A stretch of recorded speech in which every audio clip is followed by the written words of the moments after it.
Face بک کی دنیا میں کوئی آتا ہے اور آپ کی ہر پوسٹ کو لائک کرتا ہے، آپ نے کچھ ڈالا ماشاءاللہ سبحان اللہ کہتا ہے، اور ان باکس میں آ کر کے کہتا ہے مجھے بڑی اچھی لگتی ہے، آپ سے محبت کا اقرار کرتا ہے، خبردار اس کے جھانسے میں مت آنا۔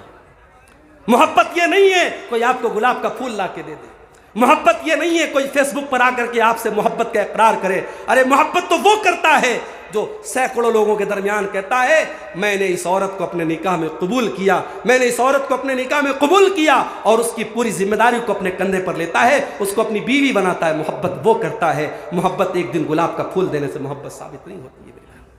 ایک فتنہ اور بیان کر دوں، عورت کا فتنہ۔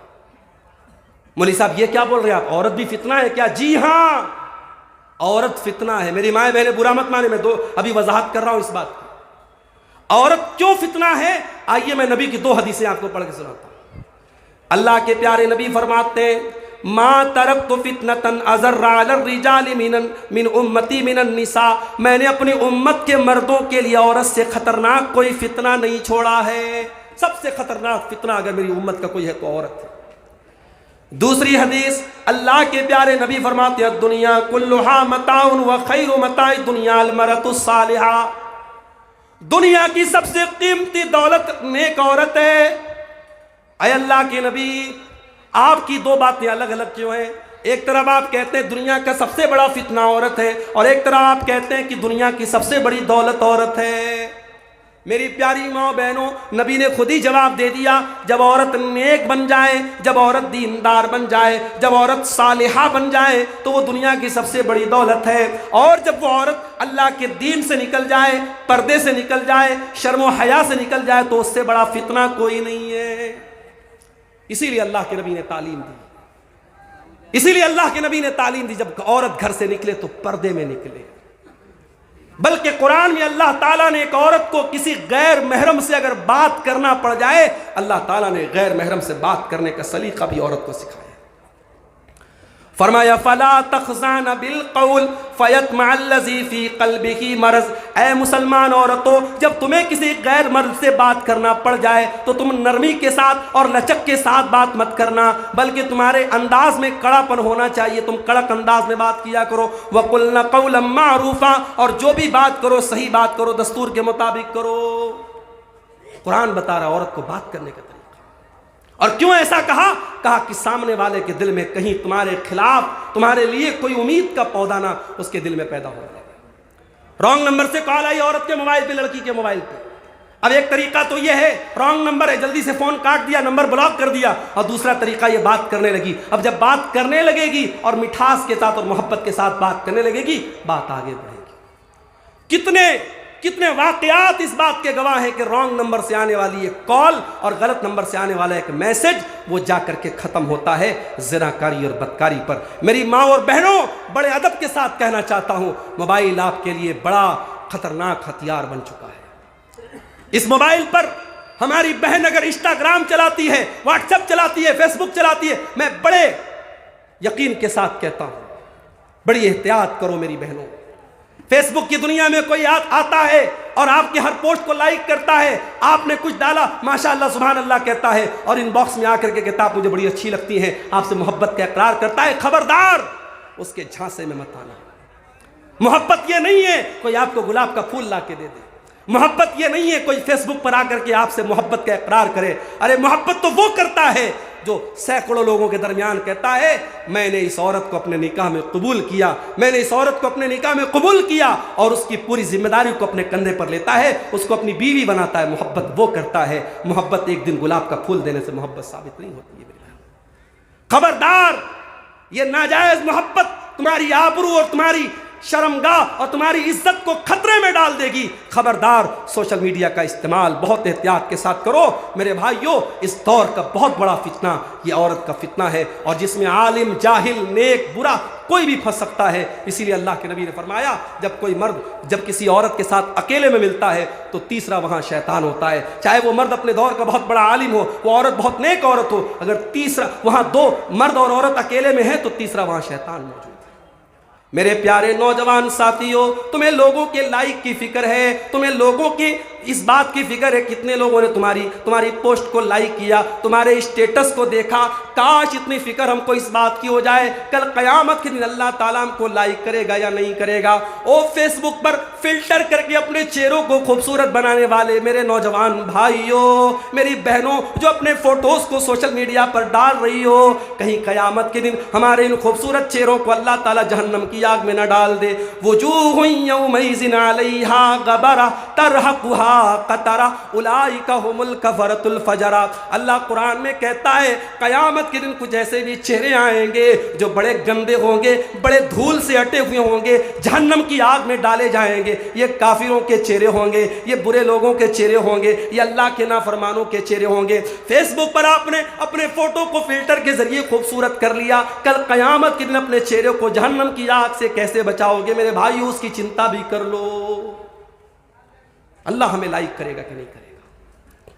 آج ہم نے موبائل پر انگلی سے کیا ٹچ کیا ہے، ہم نے براؤزر کے اندر کیا کیا دیکھا ہے، ہم نے ہسٹری کو ڈیلیٹ کر دیا، ہم نے واٹس ایپ کی چیٹنگ کو ڈیلیٹ کر دیا، ہم نے یوٹیوب کی ہسٹری کو ڈیلیٹ کر دیا. ہم نے کیا دیکھا ہمیں پتا، ہمارے موبائل کو پتا ہے. مگر میرے پیارے بھائیوں، اللہ قرآن میں کہتا ہے حتی اذا ما جاؤہا شہید علیہم سمعہم وابصارہم وجلودہم بما کانوا یعملون. میرے بندو جب تم قیامت کے دن آؤ گے، تمہارے کان بھی تمہارے خلاف گواہی دیں گے، تمہاری آنکھیں بھی تمہارے خلاف گواہی دے گی، اور تمہارے بدن کی چمڑی بھی تمہارے خلاف گواہی دے گی. تم نے انگلی سے کیا ٹچ کیا، تم نے کانوں سے کیا سنا، تم نے آنکھوں سے کیا دیکھا. آج فیس بک کی ریلز چل رہی ہے، ریلز چل رہی ہے، عالم بھی دیکھ رہا ہے، مولانا صاحب بھی دیکھ رہے ہیں، حافظ جی بھی دیکھ رہے ہیں. ریلز میں اچھی بھی چیزیں آ رہی ہیں، بری چیزیں بھی آ رہی ہیں. میرے بھائیوں ایسی چیز دیکھتے ہی کیوں ہو جس کے اندر حرام اور حلال دونوں چیزیں آ رہی ہیں؟ مت دیکھو ان سب چیزوں کو، اس لیے کہ آپ جو دیکھ رہے ہیں آپ کی آنکھیں سب کیپچر کر رہی ہیں. موبائل کا کیمرہ پتہ نہیں کتنے میگا پکسل کا ہے، مگر ہماری آنکھوں میں جو اللہ تعالیٰ نے میگا پکسل رکھا ہے یہ آنکھیں سب ریکارڈ کر رہی ہیں. اور قرآن کہتا ہے قیامت کے دن یہ آنکھیں وہ ساری ریکارڈنگ پیش کریں گی، کان سب پیش کرے گا، چمڑی سب پیش کرے گی. وَقَالُوا لِجُلُودِهِمْ لِمَ شَهِدتُّمْ عَلَيْنَا. اور انسان کہے گا اپنی چمڑی سے کہ تو کیسے بول رہی ہے، میں نے کیا کیا ٹچ کیا تھا، تو کیسے بتا رہی ہے. اپنی چمڑی کے اوپر حیرت کرے گا کہ آج میری انگلی کیسے بول رہی ہے، میرے بدن کی توچا کیسے بول رہی ہے. قالوا انطقنا اللہ الذی انطق کل شیء. وہ چمڑی بولے گی، وہ ہمارے بدن کی توچا بولے گی آج اللہ نے ہم کو بولنا سکھایا، اور ہم بتائیں گے تو نے کہاں کہاں ٹچ کیا تھا. 14 فروری کی تاریخ گزری، ہماری قوم کا بچہ، ہماری قوم کی بیٹیاں، ہمارے قوم کے بیٹے بھی بے حیائی کے اس دن کو کلکتہ میں منا رہے تھے.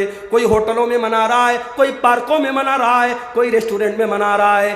آج عزت و آبرو کی دھجیوں کو اڑایا جا رہا ہے، آج زناکاری کی جا رہی ہے، بدکاری کی جا رہی ہے. میرے پیارے بھائیوں، جس کمرے میں آپ نے غلط کام کیا ہوگا، جس ہوٹل کے روم میں آپ نے زناکاری کی ہوگی، کل قیامت کے دن وہ جگہ بھی گواہی دے گی. اذا زلزلت الارض زلزالها واخرجت الارض اثقالها وقال الانسان ما لها يومئذ تحدث اخبارها. قیامت کے دن یہ زمین بولے گی، یہ برہیٹ کے مدرسے کا یہ گراؤنڈ بولے گا، یا اللہ یا ہزاروں لوگوں نے بیٹھ کر کے تیرے دین کی باتوں کو سنا تھا. یہ دھرتی بولے گی، کیا 2 دن تک پروگرام ہوتا رہا، اے اللہ تیرے رب تیرا قرآن پڑھا جاتا رہا، تیرے نبی کی حدیثیں پڑھی جاتی رہیں، اور جہاں ہم نے گناہ کیا ہوگا، جہاں ہم نے پاپ کیا ہوگا، وہ دھرتی بھی قیامت کے دن بولے گی. میرے بھائیوں اس دن ہم اللہ کو کیا جواب دیں گے، اس کی بھی ہم فکر کر لیں. ابھی ایک صاحب نے مجھے واٹس ایپ کیا، مولانا اس پر بھی تھوڑا بول دیجئے گا. ہمارے برہیٹ کے علاقوں میں مسجدوں میں عورتوں کا انتظام ہے، کچھ لوگوں کو بڑی تکلیف ہے، بڑا اعتراض کرتے ہیں.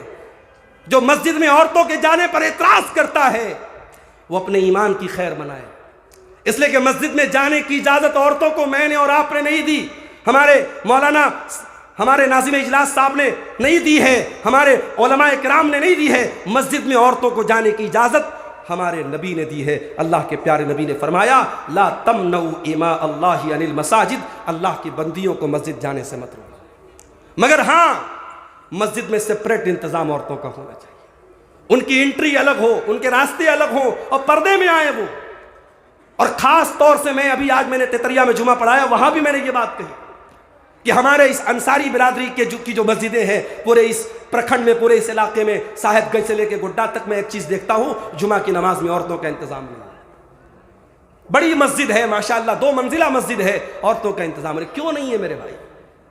اگر آپ یہ سمجھتے ہیں کہ برہیٹ کے جلسے میں عورتوں کا انتظام ہم نے کرا لیا اور عورتوں نے دین سیکھ لیا، ہم نے نیما میں اور ہم نے لال مٹیا میں اور ہم نے فلاں علاقوں میں جلسے کر لیے اور عورتوں کا انتظام کر دیا اور وہاں عورتیں آ گئی اور دین سیکھ لیا، غلط سوچ ہے آپ کی۔ ایک رات کے جلسے سے عورتیں دین نہیں سیکھیں گی۔ ہر مسجد میں جہاں جمعہ کی نماز ہوتی ہے آپ عورتوں کا انتظام رکھیے، سپریٹ انتظام، الگ انتظام، اور وہاں اپنے گھر کی عورتوں کو جمعہ میں لے کے جائیے۔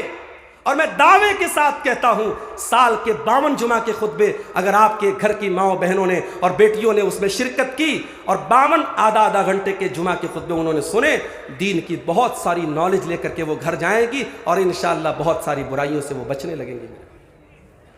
آج آپ کو حیرت ہوگی کتنی عورتوں کو نماز کا صحیح طریقہ نہیں آتا، وضو کا طریقہ نہیں معلوم، غسل کا طریقہ نہیں معلوم، حیض اور نفاس کے ضروری مسائل نہیں معلوم۔ جو مدرسے میں پڑھی لڑکی ہے، عالمہ ہے، اس کی بات میں نہیں کر رہا ہوں، عام عورتوں کی بات کر رہا ہوں۔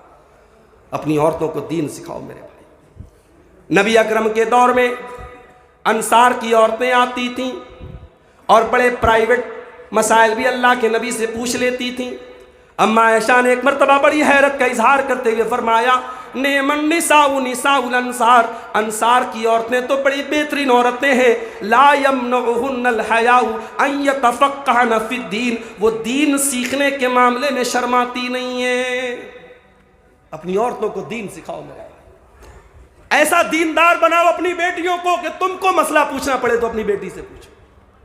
حضرت ابو بکر صدیق کو دیکھو، آخری ٹائم میں، انتقال کا ٹائم ہے، ان کی بیٹی حضرت عائشہ ان سے ملنے کے لیے آتی ہیں، باپ کا آخری ٹائم ہے اور ابو بکر صدیق اپنی بیٹی سے سوال کرتے ہیں، اے میری بچی، اللہ کے نبی کے کفن میں کتنے کپڑے تھے؟ ابو بکر صدیق کون ہیں؟ نبی کے یار غار ہیں، نبی کے سب سے خاص صحابی ہیں، مگر کفن کتنا تھا اللہ کے نبی کا؟ یہ تو ظاہر ہے کہ اللہ کے نبی کے گھر والے زیادہ بہتر بتا پائیں گے۔ پوچھا، بیٹی اللہ کے نبی کے کفن میں کتنے کپڑے تھے؟ حضرت عائشہ نے کہا، ابا جان، اللہ کے نبی کے کفن میں 3 کپڑے تھے، 3 سوتی چادریں تھی، پلین چادریں تھی۔ کہا، ہے میری بیٹی، جب تم مجھے کفنانا، ایک میرا کپڑا ہے جو بیماری کے دنوں میں پہنا کرتا تھا، اس کپڑے میں مجھے کفنانا اور 2 کپڑے اور لے لینا۔ اما عائشہ نے فرمایا، ابا جان، ہم اتنے گئے گزرے تو نہیں ہیں، آپ کو پرانے کپڑے میں ہم نہیں کفنائیں گے، آپ کے لیے نئے کپڑے کا انتظام کریں گے، نئی کفن کی چادریں لائیں گے۔ ابو بکر صدیق کہتے ہیں، اے میری پیاری بیٹی، انما هو للمہلہ ان الحی احق بالجدید، اے میری بیٹی، جو بھی کپڑا تو مجھے پہنائے گی اسے تو مٹی میں مل جانا ہے، اسے تو گل جانا ہے، اسے تو ختم ہو جانا ہے۔ اے میری بیٹی، نیا کپڑا کسی زندہ انسان کو پہنا دینا، مردے کو نیا کپڑا پہنانے کی ضرورت نہیں ہے۔ یہ صحابہ تھے میرے بھائی، مرنے کے ٹائم بھی یہ فکر رہتی تھی کہ میرا کفن دفن سنت کے مطابق۔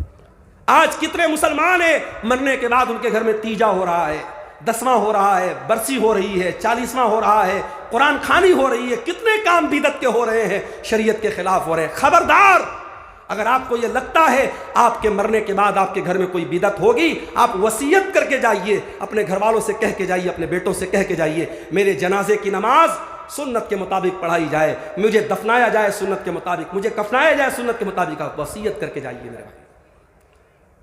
تو آج فتنوں کا دور ہے میرے بھائی، ایسا دور آنے والا ہے، فتنوں کا ایسا دور آنے والا ہے، یصبح الرجل مومنا ویمسی کافرا، صبح کو ایک انسان مومن ہوگا اور شام ہوتے ہوتے کافر ہو جائے گا، شام کو مومن ہوگا اور صبح ہوتے ہوتے کافر ہو جائے گا۔ اس وقت کے آنے کے پہلے تم نیکی کے کاموں میں جلدی کر لو، جلدی کر لو میرے بھائی۔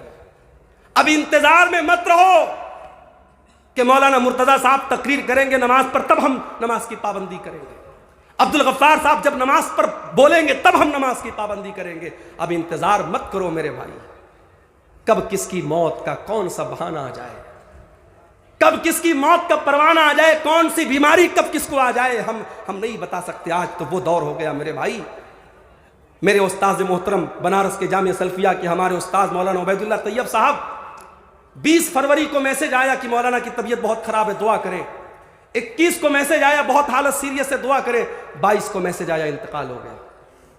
میرے بھائیوں، آج بیماری کی خبر آتی ہے، صبح کو شام کو انتقال کی خبر آ جاتی ہے۔ انتظار مت کرو، اگر اللہ نے دولت دی ہے اور آپ صحت مند ہیں، انتظار مت کرو 60 سال کے ہو جائیں گے تب حج کر لینا، جاؤ جلدی سے حج کا فارم بھرو، حج کر لو، عمرہ کا فارمیلٹی پوری کرو، عمرہ کرو۔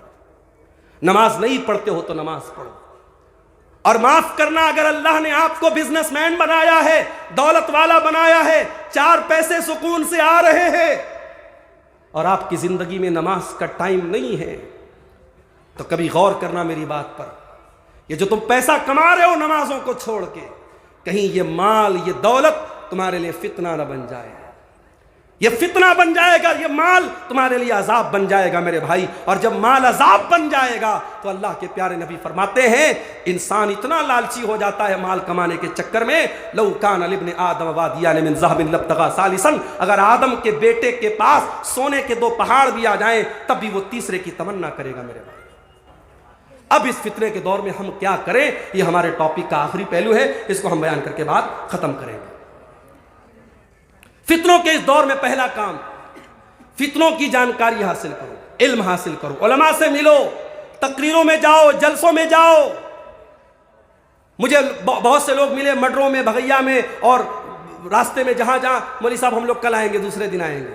یہ 2 دن کے جلسے میں پہلے دن کی کوئی ویلو ہی نہیں ہے۔ اگر 2 دن کے جلسے میں پہلے دن کی ویلو نہیں ہے تو پھر جلسہ 1 دن کراؤ بھائی۔ لوگ بتاتے ہیں صاحب مولوی صاحب پہلے دن لوگ کم آتے ہیں، دوسرے دن زیادہ آتے ہیں، یہ ماحول نہیں ہونا چاہیے۔ جلسہ اگر 2 دن کا ہے، دونوں دن آپ جائیں، یا 2 دن آپ مت کرائیے اگر اس کو برداشت نہیں کر سکتے۔ ان جلسوں اور تقریروں کو ہندوستان کے چنندہ علماء آپ کے بیچ میں آتے ہیں، اور یہ جلسے والے بڑی محنت کر کے، بڑی منت سماجت کر کے ان کا ٹائم لیتے ہیں، آپ قدر کریں۔ آپ کبھی غور کریں، ان دیہات کے علاقوں میں، ان پہاڑوں کے بیچ میں ہندوستان کے کونے کونے سے علماء، میراج ربانی صاحب ممبئی اور بنگلور سے چلے آ رہے ہیں، اور کوئی ممبئی سے آ رہا ہے، کوئی بنارس سے آ رہا ہے، کوئی جھارکھنڈ سے آ رہا ہے، کوئی یوپی کے سدھارتھ نگر سے آ رہا ہے، کوئی اٹاوا سے آ رہا ہے۔ یہ علماء آپ کے چنندہ علماء آپ کے دھرتی پر آتے ہیں، یہ آپ کے لیے بڑی خوشی کی بات ہے میرے بھائی۔ آپ علماء سے اپنا تعلق مضبوط کریں، علم حاصل کریں۔ حضرت حذیفہ رضی اللہ تعالیٰ عنہ اللہ کے نبی کے صحابی ہیں، وہ کہتے ہیں دوسرے صحابہ اللہ کے نبی سے اچھی باتیں پوچھتے تھے، مگر میں پوچھتا تھا اے اللہ کے نبی آپ کے بعد برا کیا ہوگا، شر کیا ہوگا، برائی کیا ہوگی، میں اس لیے پوچھتا تھا تاکہ میں برائی سے بچ جاؤں۔ تو میرے بھائی فتنوں کی جانکاری حاصل کریں۔ اور جب فتنوں کا دور آ گیا ہے تو ایک بات اور کان کھول کر کے سن لو، فتنوں کے اس دور میں آپ کے گاؤں والے کیا کر رہے ہیں اس کی چنتا نہ کرو۔ پورے برہیٹ میں کیا ہو رہا ہے، پورے بواری جھور میں کیا ہو رہا ہے، پورے تتریا بھگیا میں کیا ہو رہا ہے، اس کی چنتا نہ کرو۔ پہلے اپنے آپ کو اور اپنے پریوار کو سنبھالنے کی کوشش کرو۔ اے میری امت کے لوگوں، جب فتنوں کا دور آ جائے تو شریعت کی جو باتیں تم کو معلوم ہیں ان پر عمل کرنا، جو معلوم نہیں ہے ان سے اپنے آپ کو بچا کے رکھنا۔ وَتُقْبِلُونَ عَلَىٰ أَمْرِ خَاصَّتِكُمْ، اور اپنے پریوار پر توجہ دینا، اپنی فیملی کو ان فتنوں سے بچا کر کے رکھنا۔ آج ہمارا مسئلہ یہ ہے، ہمیں گاؤں بھر کی فکر ہے، پورے محلے کی فکر ہے، ہمیں اپنے پریوار کی فکر نہیں ہے۔ ہماری بیٹی کہاں جا رہی، ہمارا بیٹا کہاں جا رہا ہے، اس کی فکر نہیں، پورے گاؤں کی ہمیں فکر ہے۔ میرے بھائی اپنے پریوار پر توجہ دو۔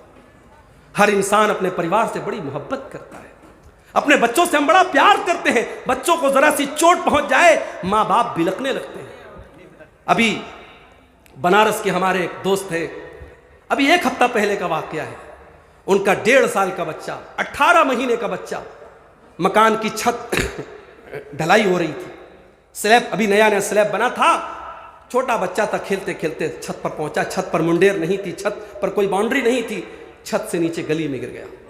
1.5 سال کا 18 مہینے کا بچہ، بڑا معصوم بچہ، بڑا پیارا بچہ سیریس ہو گیا، بنارس کے بڑے ہاسپٹل میں لے کے جایا گیا، 24 گھنٹے بچہ چل نہیں پایا، انتقال ہو گیا۔ میرے بھائی میں اس وقت اتفاق سے باہر گیا ہوا تھا، مجھے خبر لگی، میں نے جب اپنے دوست کو فون کیا، وہ صرف رو رہا ہے، اس کی آنکھوں سے آنسو بہ رہے، کہہ رہے مولانا میرے بچے کی خطا کیا ہے، میرا بچہ کیوں چلا گیا۔ میں نے صبر کی تلقین کی، میں نے کہا اللہ آپ کو اس کا اجر دے گا، آپ صبر سے کام لیجیے۔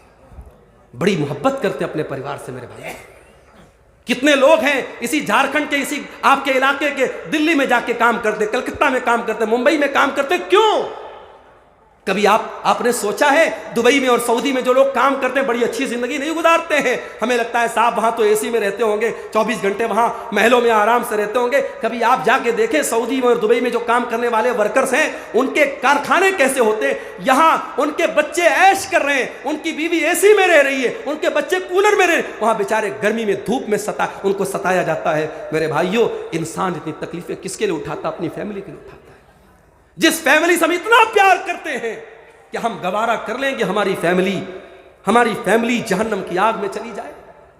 جس باپ نے 18 سال تک اپنی بچی کو محبتوں سے پالا تھا، بچپن میں اسے قرآن پڑھایا تھا، اسے مدرسے میں ڈالا تھا، کل جب وہ 18-20 سال کی جوان لڑکی جب وہ مرتد ہو جاتی ہے اور باپ کا گھر چھوڑ کے کسی غیر مسلم کے ساتھ فرار ہو جاتی ہے، اور اگلے دن نیوز آتی ہے کہ افسانہ آکانشا بن گئی اور عائشہ پوجا بن گئی، تو سوچو اس باپ کے کلیجے پر کیسی چھریاں چلتی ہوگی، اس ماں کے دل پر کیسی چھریاں چلتی ہوگی۔ میرے بھائیوں، اپنی اولاد کے عقیدے کی فکر کرو، اپنی اولاد کے دین کی فکر کرو، اپنی اولاد کی آخرت کی فکر کرو۔